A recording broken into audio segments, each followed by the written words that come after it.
السلام علیکم ورحمۃ اللہ وبرکاتہ۔ کلمہ طیبہ کو 100 بار پڑھنے کی فضیلت۔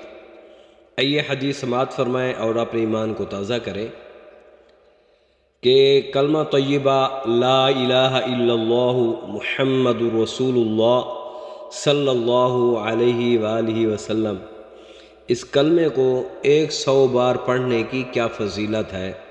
آئیے حدیث سماعت فرمائیں۔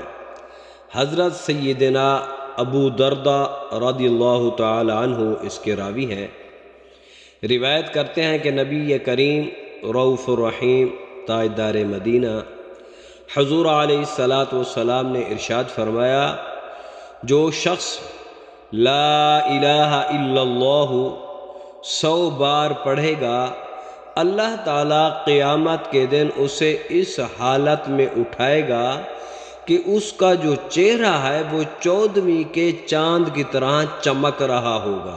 سبحان اللہ، یہ تو صرف 100 بار پڑھنے کی فضیلت ہے، تو اللہ تعالیٰ کا کتنا کرم ہے، کتنی مہربانی ہے۔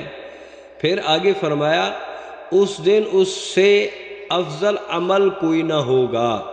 یعنی یہ جو 100 بار اس نے کلمہ شریف کا ورد کیا ہے، کلمہ شریف 100 بار پڑھا ہے، یہ اس دن کا جو افضل ترین عمل ہے وہی ہے۔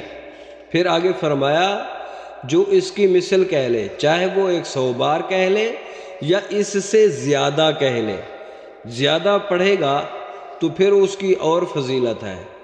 تو اس لیے اگر ہم یہ چاہتے ہیں کہ قیامت کے دن ہمارا چہرہ 14ویں کے چاند کی طرح چمکے، تو پھر ہمیں کلمہ شریف کا ورد کرنا چاہیے۔ اور یاد رکھنا، جو شخص کلمہ شریف پڑھتا رہتا ہے، اس کا ورد کرتا رہتا ہے، تو جب وہ اس دنیا سے جانے لگتا ہے تو اس کی زبان پر پھر یہ کلمہ شریف جاری ہو جاتا ہے، لا الہ الا اللہ محمد رسول اللہ صلی اللہ علیہ وآلہ وسلم، وہ پھر مسلمان ہو کر اس دنیا سے جاتا ہے۔ تو دعا ہے اللہ تعالی ہم سب کو زیادہ سے زیادہ کلمہ طیبہ پڑھنے کی توفیق عطا فرمائے۔ یہ ویڈیو اگر آپ کو اچھی لگے تو ضرور اس کو سبسکرائب بھی کریں، شیئر بھی کریں اور لائک بھی کریں۔